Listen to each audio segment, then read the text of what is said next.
পাউরুটি দিয়ে তো অনেক রকম রেসিপি বানিয়ে খেয়েছেন। পাউরুটি দিয়ে তৈরি একবার এই রেসিপিটি বানিয়ে খেয়ে দেখুন, একদিন বানালে রোজ রোজ বানানোর আবদার আসবে। পাউরুটির এই রেসিপিটি একবার খেলে পেঁয়াজি বেগুনি খাওয়া ভুলে যাবেন। সন্ধ্যায় চায়ের সাথে বা সকাল বিকালে হালকা স্ন্যাক্স হিসাবে এগুলি খেতে পারেন। বানানোটাও খুবই সহজ। আসুন তাহলে শুরু করা যাক আজকের রেসিপি। তার জন্য প্রথমেই আমি এখানে 4টে সিদ্ধ আলু নিয়ে নিয়েছি। আলুগুলিকে আগে থেকেই সিদ্ধ করে নিয়েছি। একটা গ্রেটার সাহায্যে আলুগুলি একটু গ্রেট করে নিলাম, যাতে আলুর মধ্যে কোনো রকম দানা ভাব না থাকে। আপনারা এই কাজটা হাতে করেও করে নিতে পারেন বা কোনো মেশারের সাহায্যেও করে নিতে পারেন। এখন আলুর মধ্যে কিছু উপকরণ অ্যাড করে দিচ্ছি। দিয়ে দিলাম স্বাদ অনুযায়ী লবণ, তার সাথেই দিয়ে দিচ্ছি খুব সামান্য পরিমাণ একটু লঙ্কা গুঁড়ো। আরও কিছু উপকরণ এখানে আমি অ্যাড করছি। দিয়ে দিলাম খুব সামান্য পরিমাণ গোলমরিচ গুঁড়ো, তার সাথেই দিয়ে দিলাম ধনিয়া গুঁড়ো। এখানে দিয়ে দিচ্ছি গরম মশলা, আর দিয়ে দেবো কিছুটা পরিমাণ ধনেপাতা কুচি। আপনাদের কাছে চাট মশলা থাকলে এই পর্যায়ে হাফ চামচ চাট মশলাও ব্যবহার করতে পারেন। এখন চামচের সাহায্যে আলুটা খুব ভালো করে মিশিয়ে নিচ্ছি। তবে এই কাজটি চামচের থেকে হাতে করে করে নেবেন, আরও ভালো হবে।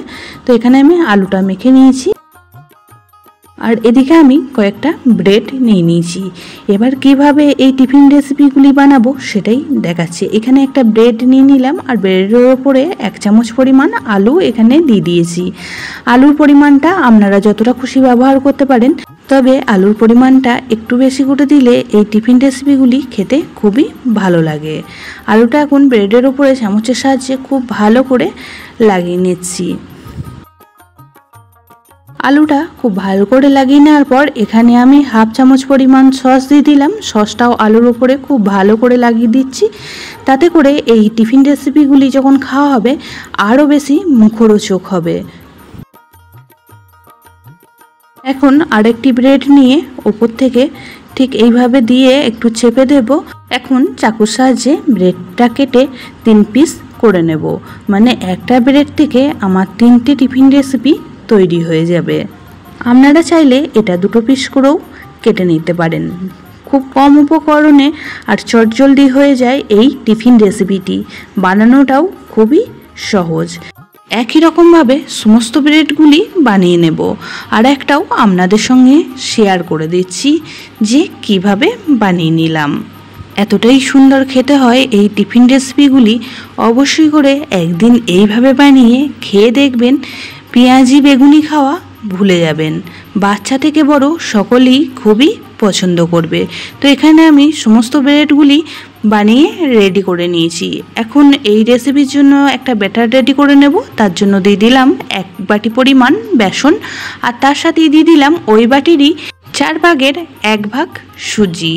এখন দিয়ে দেব স্বাদ অনুযায়ী লবণ, আর দিয়ে দেব এখানে কিছুটা পরিমাণ চিলি ফ্লেক্স। চিলি ফ্লেক্সের জায়গায় আপনারা এই পর্যায়ে লঙ্কার গুঁড়োরও ব্যবহার করতে পারেন।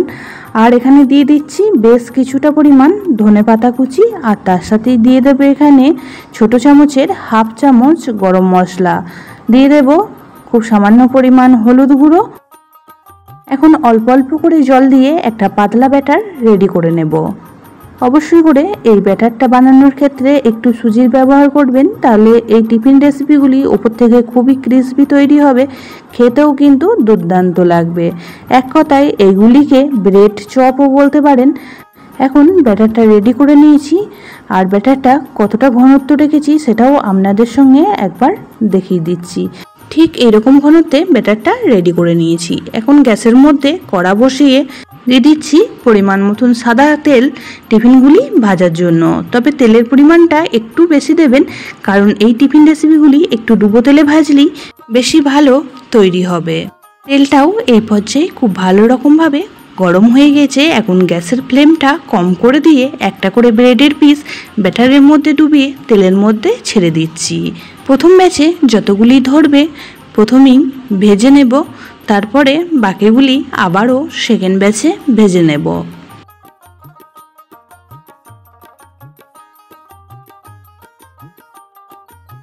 গ্যাসের ফ্লেমটা এই পর্যায়ে মিডিয়ামে রেখে প্রথমেই এই 5টা টিফিন রেসিপি ভেজে নেব। এক পিঠ ভাজা হয়ে গেলে অপর পিঠটাও উল্টে একই রকমভাবে ভেজে নিতে হবে। এগুলি আমি পরিবেশন করেছিলাম সন্ধ্যের স্ন্যাক্স হিসাবে। খেতে কিন্তু খুবই ভালো হয়েছিল। আবারও আবদার এসেছে বানানোর জন্য।